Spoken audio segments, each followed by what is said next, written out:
you're kind of sprinting marathon. But if you sprint too hard along one of the sets, you might burn out, you might not be thinking straight and you might drive off the cliff. And so I think, one of my principal jobs as CEO of the business is to control the tempo. And you don't want to be going 170 miles an hour all the time, because when you're driving 170 miles an hour, you can't think, you can't recuperate, right? Like even a Formula One race, it goes for a couple of hours. It's not that those guys can't do that forever. They then have to rest, they have to exercise, they have to train, they have to practice, they have to watch tape. So I think you want to understand the tempo of your business and understand when is the time to push, when is the time to give people off. And so I find that actually that's one of the principal things that I find myself doing.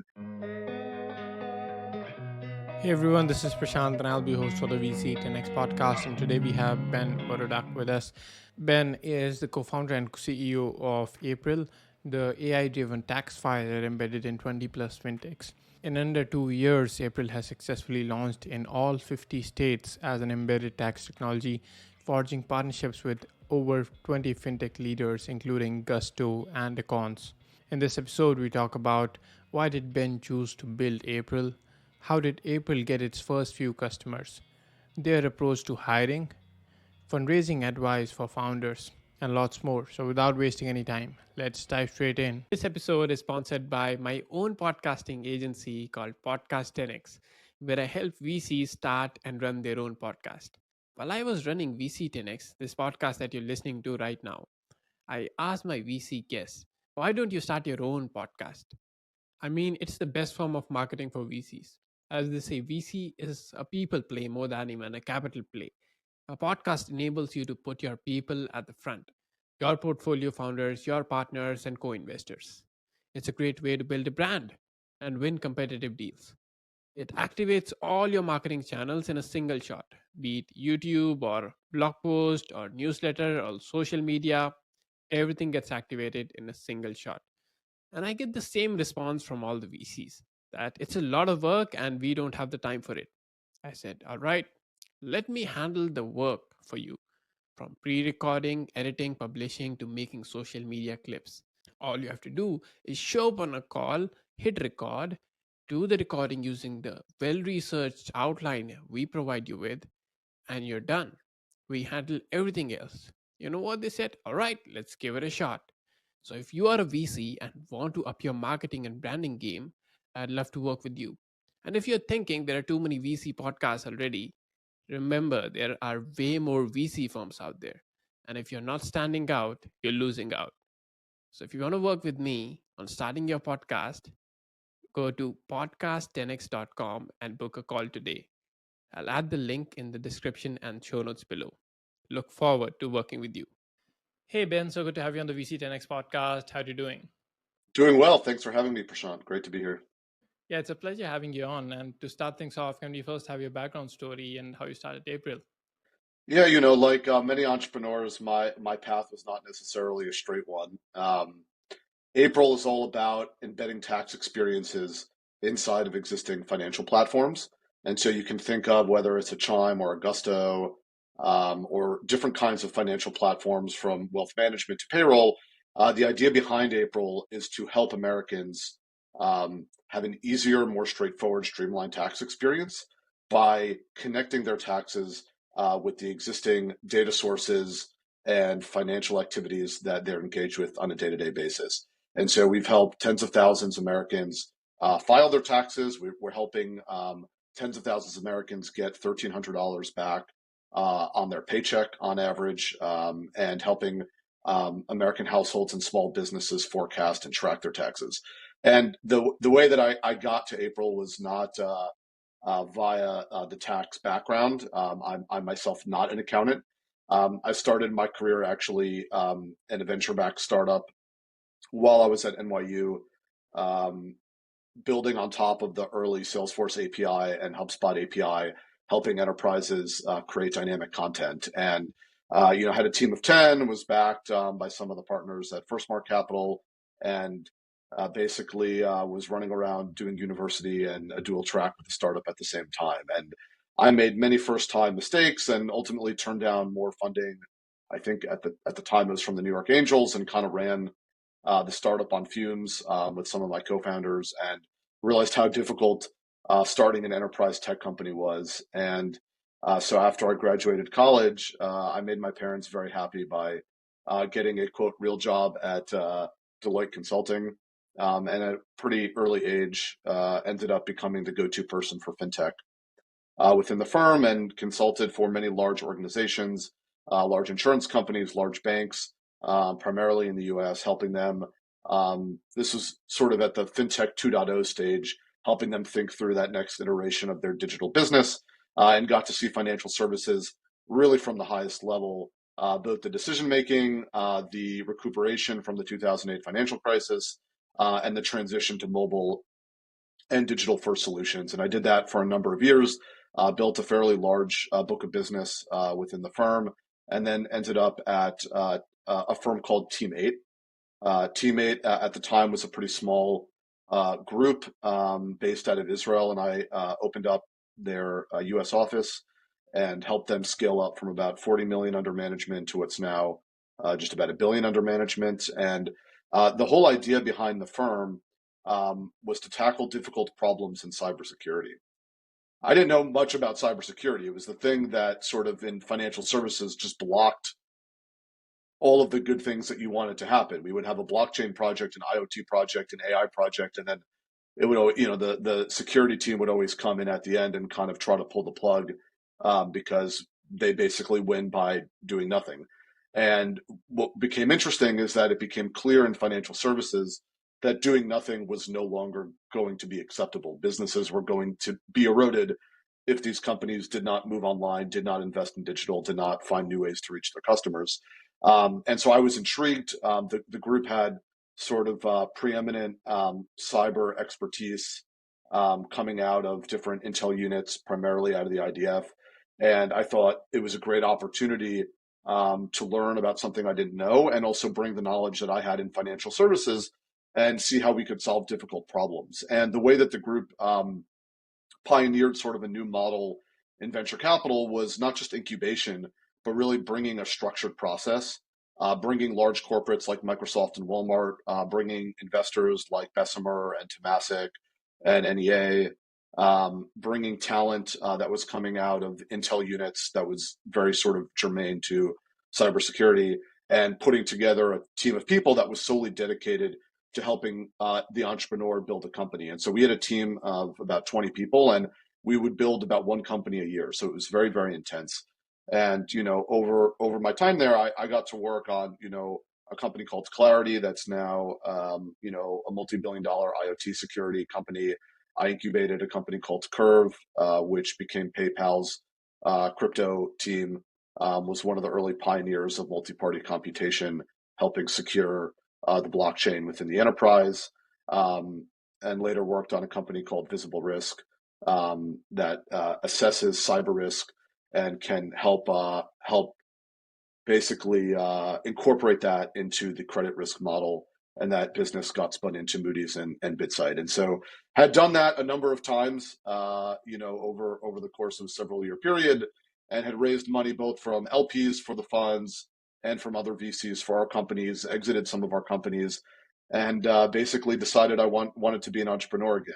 And so this was about 4 years ago now, and ended up spinning April out of Team8. So followed a similar process, and we can talk more about the incubation story and how we landed on April, because it's not probably exactly how you might expect.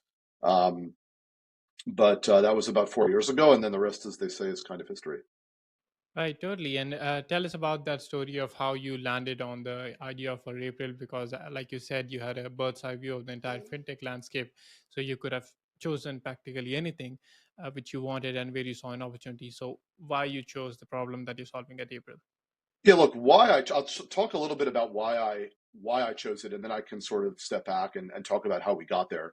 Ultimately for me, I was looking for something that would impact tens of millions of Americans. I wanted to work on a problem that was central to the U.S. I love the U.S. And I understand why people are working on problems internationally, but I wanted sort of my time and impact to be focused on something that was domestic. I wanted to work on something that was a real problem facing households and businesses. And I'm not saying that there aren't good ways to make money But tax is something that's so central to our fabric. You go online now, you look at, and I don't, whatever your political views are, but you look at tax. I mean, what are people talking about? The child tax credit. We're talking about tax cuts to small businesses. Whatever it is. I mean, that's a huge component of our societal fabric here in the United States. It's not just about um, the rate; it's about all the other ways that it permeates our lives. So that was a really big component for me when selecting something. And then the other two things I think are more um, specific to the types of problems that I was seeking to work on. I wanted something that had a paradigm shift associated to it. Tax is something that's always been sort of a direct relationship with either a TurboTax or an H&R Block or your accountant. And I looked at that and said, hey, this is something that is begging to have an alternative model. It's begging to be disrupted. There's such an opportunity to take tax and bring it inside of the largest digital hubs and platforms that are only growing in scale and breadth and importance. And it just doesn't make sense that this activity is done sort of as a retrospective analysis. I mean, think about it. Every American household literally does a financial health check every single year, and they get nothing for it but a pain in the butt and a huge bill. They don't learn about themselves. They don't get better products and services. No one's telling them how they're doing, but they're actually doing the work. It's like going to the gym and not putting on any muscle. It's like the most frustrating thing in the world. And so I saw that and said, hey, there's a way that we can basically take the same activity, we can make it easier because we can leverage the data that's inside of your payroll. We can give you a better price. We don't need to upsell you, so we can make this more straightforward. We see on April, the average customer's filing in like 20 minutes or less. We had an NPS of around 60. We have a time to response in our product that's very short. And so we're able to give customers, much like other parts of the fintech ecosystem, a much better experience at a much lower cost. And then the last thing that I had seen is when we started probing this problem, everybody said, you'll never build it. They said, don't even bother. Um, this thing is impossible. It's like the Manhattan Project of financial services. And in many ways, when we got to the problem set, I had the same reaction. I said, I don't want to touch tax. Like, nobody wants to touch tax. And when we started scratching beneath the surface, what became apparent is that the tax code kept growing. And so what started as, this started in the 40s and 50s, and it was a simple code, and then we've expanded it, and then the states got involved. And so it's become this really big behemoth in the US, and it keeps growing. And it used to be done by paper.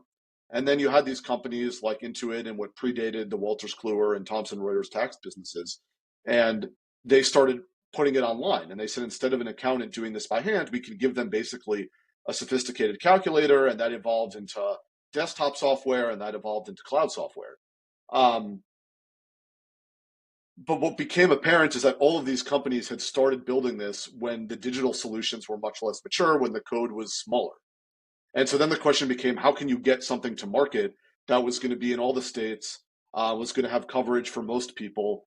And AI was just sort of hiding in plain sight, saying, hey, wait a sec, this doesn't have to be a $500 million 5-year project. We can make this a smaller tens of millions of dollars, 2 to 3 year project, and actually make this commercially viable. And I partnered with a great entrepreneur and technologist named Daniel Marcus, who was the CTO of Waze at the time and had pioneered a lot of the products within Google Cloud and Google AI. And we started talking, and I said, hey, this really looks like an AI issue. And this was in 2020 and 2021, before, everybody else was talking about, OpenAI and Anthropic and all of these companies. And we said, look, like, what you have is basically a set of law, right? And what if the IRS and the states were nice, they would write their law in software, but that's not how it works. They have lawyers and accountants writing legislative code,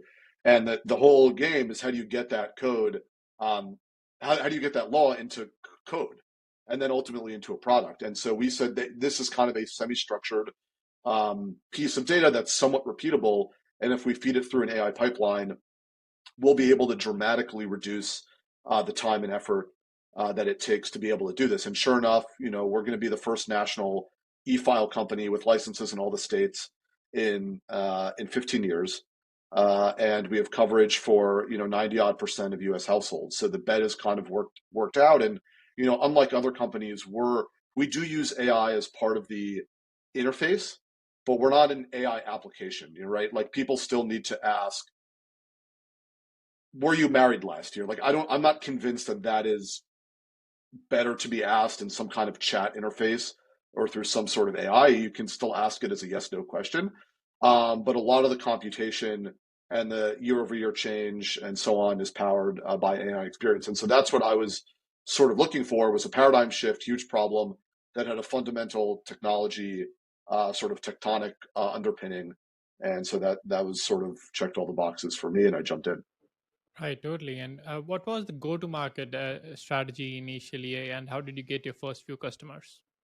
Yeah, I think the go-to-market strategy is really connected to the underlying premise behind the company. I think we're bearish, and I get asked all the time, "Hey, will you guys make a direct-to-consumer option available?" It's like the favorite venture capital question. They come and ask me, like, "Why isn't this D2C?" And I say, "Look, there are already D2C companies out there. Like, you can go to TurboTax, you can go to H&R Block. The experience is pretty good. You're probably going to get upsold along the way, and you're going to pay more than you want. And there's not really a lot of alternatives. But like, I'm not sure that's a good enough reason to go build a really disruptive company just to build a sort of slightly better mousetrap." And so when we look at the problem fundamentally, the really nice thing about April is that the problem and the solution are totally aligned with the go-to-market motion. And what I mean by that is, like, the problem that we see is that tax is not incorporated within financial platforms. That's a fundamental issue because tax is one of the most important financial levers that a household, an investor, a business has to affect their outcome, right? Like, obviously, if you can do more to make more money, you're going to do that, and if you can do more to cut your expenses, you're going to do that. And so people are naturally focused on the top line, or they should be focused on the top line. And then you look at how much can you cut your expenses. It's like, well, you know, I have to eat. I need a car. I need a house. I mean, I could live in a smaller house or whatever have you, but it's sort of this amazing um, body of not well understood offerings that give a person or a business different opportunities, right? If you invest in the 401k, you reduce the amount of taxable income you have. You're taxed on that income later. If you have kids, there are certain credits you can get that reduce your bill, allow you to invest in more child care, spend more time at your job, stay physically healthy. So it really impacts all facets of your life. And the main problem we see is that by having a once a year activity on a siloed platform, Americans are just not taking advantage of that. We're just not tapping into it. It's too expensive. It's too hard. Nobody wants to kind of get into the law at that level of detail. And so what you have to do is you have to make it not about tax. You have to bring it into the places that permeate everyday financial life. People are going to their bank account. They're going to their payroll apps. They're going to their saving apps because that's how we tend to think about the world. We want to focus on the top line, right? On the goal. I'm saving for my goal. I'm working for my wage. These are things that obviously all of us relate to and are fairly engaged in. And so by bringing tax inside of those platforms, we're able to fundamentally unlock a lot of value that otherwise would not be achieved, right? If we went to everybody and said, you should do this, people would say, maybe, but like, it's kind of hard. It's like telling everyone to go on a diet. It's a lot easier if you just become, their sort of personal chef, and the good things are getting served up for them. And so, what that means to April is that our customers are actually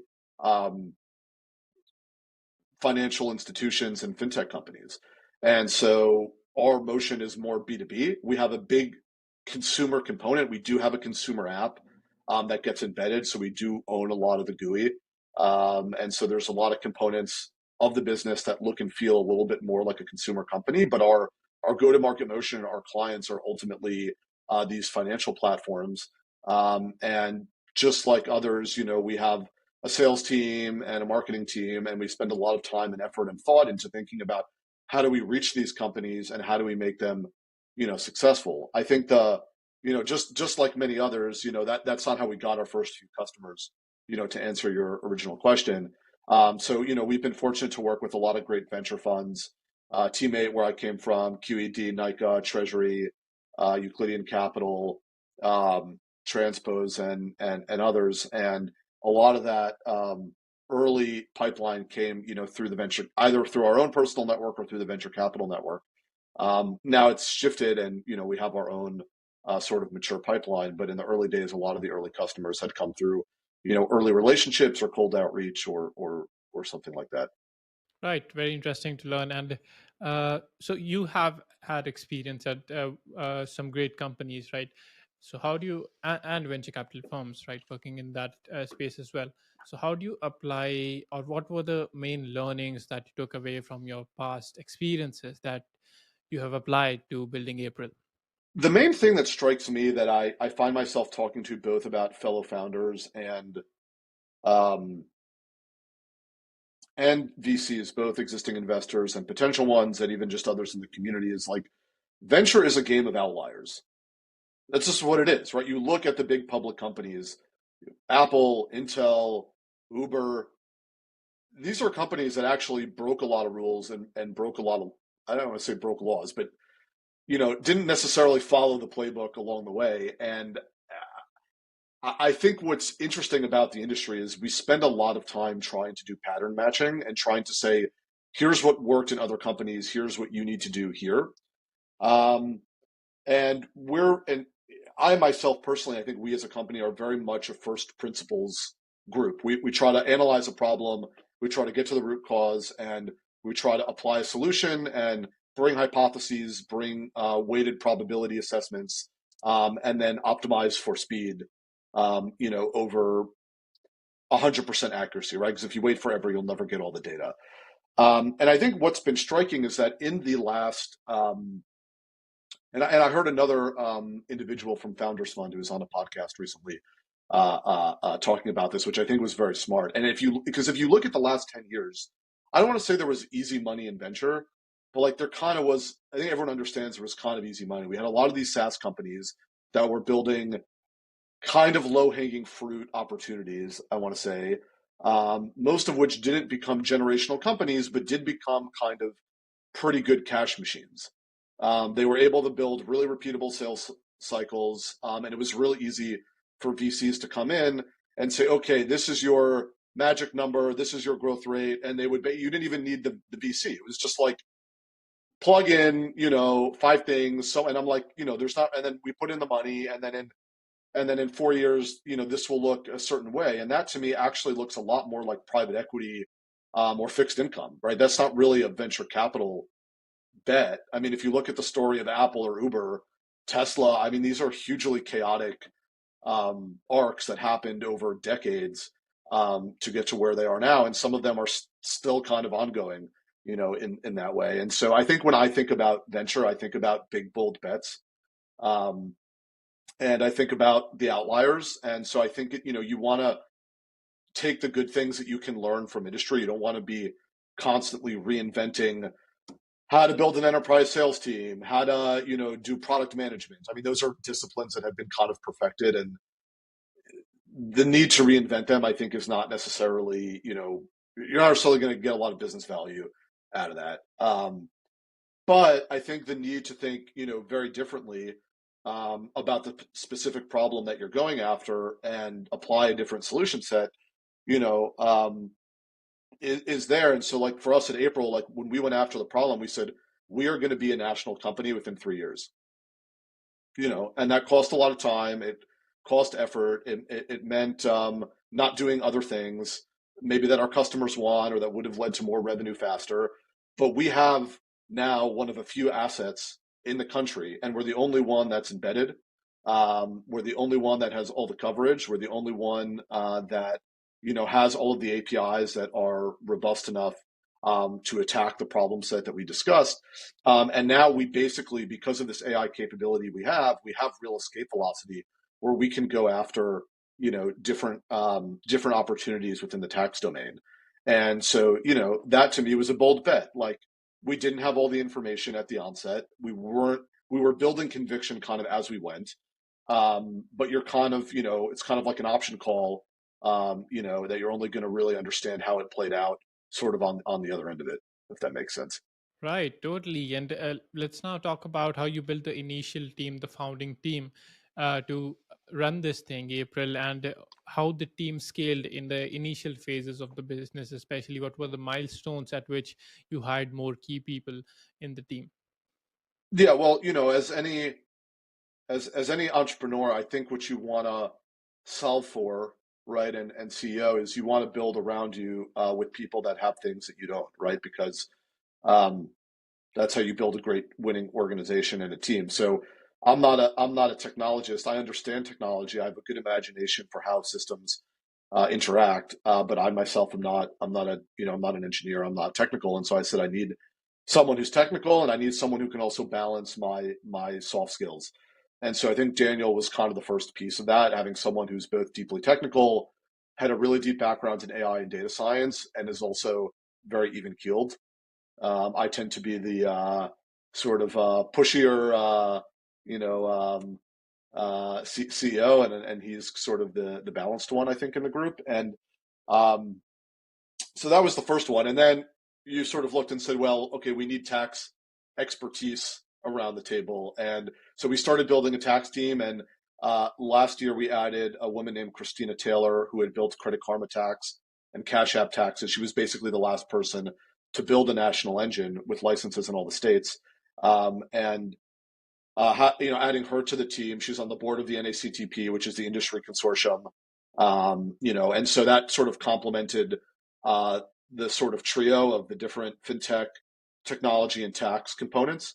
And then this summer, we added an individual named Raj Doshi. Raj previously was the chief growth officer of a company called Blucora, and Blucora owned TaxAct, which was the third largest DIY provider. So you had Turbo, H&R Block, and then TaxAct.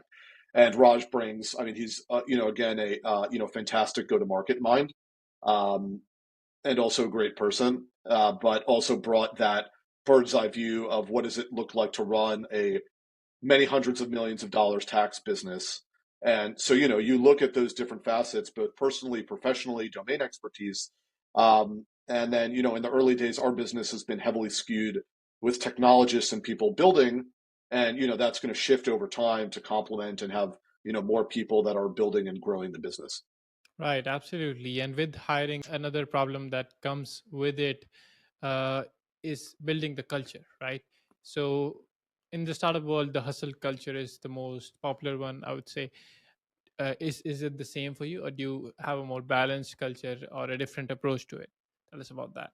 The hustle culture is something to me that like shows up to coffee meetings and TikTok videos. I think these are very long games, and in my life, I try to optimize for long-term games with long-term people. And this is you're kind of sprinting marathons, right? But if you sprint too hard along one of the sets, you might burn out. You might not be thinking straight, and you might drive off the cliff. And so I think one of my principal jobs as CEO of the business is to control the tempo. And you don't want to be going 170 miles an hour all the time, because when you're driving 170 miles an hour, you can't think, you can't recuperate, right? Like even a Formula One race, it goes for a couple of hours. It's not that those guys can't do that forever. They then have to rest, they have to exercise, they have to train, they have to practice, they have to watch tape. So I think you want to understand the tempo of your business and understand when is the time to push, when is the time to give people off, when is the time to kind of get after people and push them. And so I find that actually that's one of the principal things that I find myself doing, as a CEO of the company. And I think consistency and speed, I'd say is sort of more important than the hustle culture. I think when you're very early on, you need some amount of sort of entropy to get going because there's so many things fighting against you. And so in the early days of April, there was not like a single thing, that I was doing besides April. Like that was it. And because you understand that if you don't, this business will never get off the ground. But over time, you realize, you need to take some time for yourself. You need to, you do better giving yourself some space from the business, and you come fresh. So we try to take a little bit more of a balanced approach and optimize for, I would say, consistency and speed, probably more so than hustle. Right, totally. That's very interesting. And with your analogy of sprinting a marathon, I just remember that I was watching the 1500 race in the Olympics, right? And it was very interesting to watch because the person who was leading at the start of it wasn't anywhere near the finish line or the podium, right? And it was very interesting because it's not the fastest person who wins that race, or it's also not the one who has the most stamina. It's actually the person who manages their energy through different phases of those laps, and when to accelerate, when to decelerate, when to take a breather. That is the person who actually wins that race. I think it's very similar to what you just said, running a startup, right? So very interesting. And now let's talk about you have some incredible clients, to name a few: Accounts, Gusto, etc. And being able to launch in all 50 states is incredible. So tell us about how you got those clients to trust you and work with you. And at what stage did that happen? And what were the sales processes that were involved to convince them that, okay, this is worth their time and money? Yeah, look, it's a myriad of things, right? And I try to draw on my personal background. So I have the background from Deloitte Consulting, running very large, complex projects over a long duration of time. So you try to bring that skill set to the table and show the clients. In the case of Chime, we had started working with them, actually basically the same day we opened the company in August of 2021. So you build long-standing relationships with people over many years, and the consistency and the speed with which you operate around the things that are important to them build trust and conviction, right? So that's sort of one thing. The second thing is you have to be doing something that's important to them, because they may like you, but if what you're doing is not relevant, or it's not going to move the needle for their business, then as much as they may like you, that's not going to be good enough, right? And so I think spending time on understanding how our high level concept was going to apply very specifically to their business, and understanding what were the performance metrics and the KPIs that were going to move the needle for them. Was it going to be, capturing refunds? Was it going to be time in application? Was it going to be more of a user acquisition story, or more of a retention story? And actually, some of these things have actually evolved over time. Some things started as retention and are now moving to user acquisition. And so it's also being able to stay along, the journey with the client. And then the third is, how do you build the trust? And so I come from a cyber background where trust is paramount, right? Financial services and cyber, it doesn't really trust. And I think we've seen that some things go on in the industry lately with some of this vast stuff. And, this stuff can really go wrong. We're filing people's taxes. We have their data. We're responsible for their calculations. It's a big undertaking. And so there were a lot of questions earlier on, like, hey, can we trust a nascent startup with this? Can we trust you guys? And so I think, you earn that by bringing the right people along. And I think, Christina and Raj and the teams they've built have been a big part of that story. And personally, we spend a lot of time on the stuff that people don't see on cybersecurity, where we have the highest rating BitSite score out of all of our peer companies. We are SOC 2 in all five categories, meaning we have a very robust cyber and privacy program.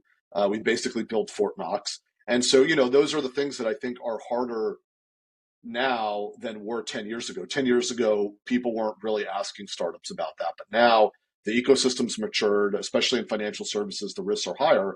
And so you've got to be able to show your client, both through external audits and through best practices, that you're really doing the thing. You're not just talking the talk. It's easy to show up and say, yeah, we do it. It's a lot harder to actually do background checks for all your employees, or have, endpoint detection on all your systems. But those are the things that, people don't see in the day to day, but that really start to matter as you get more scale and become a principally important enterprise. Right, absolutely agree on that. And let's talk about fundraising. So you have a background into venture capital and the investing world, right? So does that give you kind of an unfair advantage in terms of fundraising because you have relations there and you know people in the industry? So does that make fundraising any easier for you? That's one. And the other part of the question is, if you have any advice for founders who are trying to fundraise, what would be your advice being on the investing side and now as a founder? What's the one thing that they should get right in terms of fundraising? Yeah, both great questions. I think, does it give me an advantage? Yes, certainly it gives me an advantage. I think part of it is because I've actually helped build the venture funds. I understand the waterfall really well. And so when you understand that VCs are actually the middlemen, and principally it's the LP's money, and what makes this whole system go round is, what is the limited partner after? What kind of returns are they chasing? And what do the VCs need in order to meet those return profiles? Because that's their job. That's how they get paid. That's how they're going to be judged. Um, and so I think understanding that and understanding that dynamic, how are reserves allocated, how is the investment committee structured, what is the fund dynamic, right? A lot of VCs, they all look the same from the outside, but the way that things get done actually can be much more political. Which partners have control? How has that partner you're talking to been underwriting in the last couple of quarters, right? Things that don't, you as an entrepreneur really have nothing to do with, but can have a dramatic effect on your fundraising process. And so I think it definitely helps. The connections help. And certainly some of the track record helps. I think, ultimately every business and entrepreneur kind of has to stand on their own, but it certainly, I think, set me up to be able to speak the language and construct a business in a way that I understood the market was going to be receptive to, or some of the market was going to be receptive to. And I think that that's kind of the biggest piece of advice that I would give entrepreneurs or aspiring entrepreneurs. Is what tends to happen is you get into the market and you meet a couple VCs and you start to form an opinion about how to build your business based on what a few VCs are telling you. That's really, really bad, because VCs take dozens of meetings a week. They're mostly regurgitating the same information. Um, they've spent probably 15 minutes getting to know you and your business, so they don't really know that much about it. And they're kind of giving you some generic advice, which may or may not be relevant. And so I think as an entrepreneur, what I try to do is tell people you've got to meet a lot of people. Just like VCs have a bit, are going to meet a lot of, they're going to say, hey, we made 10 investments this year and we met 1,000 companies. You can't go to the market and be like, I met 5 VCs and this is what I heard. You have to be persistent and try to go meet 20, 30, 40, 50, and find different ways through warm intros, through networking, to get their attention. There's so many out there now that you need a critical mass. And the reason you need a critical mass is because individually, I mean, some of them will give you very good advice. I don't want to discount that. And I get great advice from some of our investors. But I think for all the good advice you get a lot of either bad or irrelevant advice along with it. And sorting that out is part of your job and also can be difficult. And so I think the key is, as a cohort, that takeaway starts to become very important, right? So what one VC or 5 VCs may say is not that important, but if you're hearing the same thing from 50 or 20, then you got to look at yourself and say, okay, if I want to raise money from this asset class, I've got to be able to do this, or I've got to be able to solve for that, because otherwise I've got to find a different capital source. I may not have a venture backable business. I may not have a venture backable team. I may not have a business plan that is venture backable. And so I think those things are really important. Like as a cohort, you can learn a lot. And as a group, or sort of as individuals, you kind of have to take them sometimes at face value or use a pretty strong filter. Right, totally. Thanks for sharing that. And to close this out, my last question would be, what's something that you've learned now that you wish you had learned earlier? That's a good question. I think one of the things in this game is, by the way, to your point around fundraising, I mean, outside of 2020, 21, I think everyone has been quickly reminded, for everybody, that fundraising is a very humbling experience. I think at the end of the day, as much as we're in the technology business and things are, we're out here talking about like how AI is going to automate every aspect of our life and no one's going to have to do anything because you're just going to have an AI agent. I think fundamentally, like, the biggest challenge in building a business, in whatever you want to do in life, really is bringing people with you, right? And so that's going to mean different things. Is you advance or we advance and grow to the next stage in our company. But I think it's sort of continuing to double, triple, and quad. Every time you think you have a process or you have a strategy and it's going to win, you realize that people are sort of the biggest component, could be the biggest barrier or the biggest sort of tailwind to get you to where you want to go. And so I think it's sort of not losing sight of how important that is. Absolutely, that's supremely important. And now to close this out, can you tell our audience where can they go and learn more about the offerings at April? And secondly, where can they go and follow you? Well, I hope they enjoyed listening to this podcast. If they got to the end, you can find us on getapril.com. You can email me at ben@getapril.com, or you can find me on LinkedIn at /Ben Borodach. Awesome. I'll make sure to put all those links in the show notes below. Thanks so much for making time for this, Ben. It's been an amazing conversation. Thank you so much, and I wish you all the best. Thanks, Prashant. Thanks for having me. I really appreciate it. My pleasure.